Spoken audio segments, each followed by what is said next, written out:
Anda tengah menyaksikan Kompas Sulsel bersama saya Yuli Tarik Bang. Saudara, kita ke informasi mengenai Wakil Presiden Yusuf Kala enggan berkomentar mengenai banyak tentang pertemuan Ketua Umum Partai Demokrat Susilo Bambang Yudhoyono dan Ketua Umum Partai Gerindra Prabowo Subianto.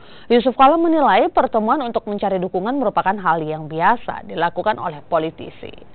Wakil Presiden Yusuf Kala yang ditemui saat menghadiri milad ke-54 Universitas Muhammadiyah di Makassar menilai pertemuan antara SBY dan Prabowo di Cikeas pada Kamis malam lalu merupakan hal yang biasa.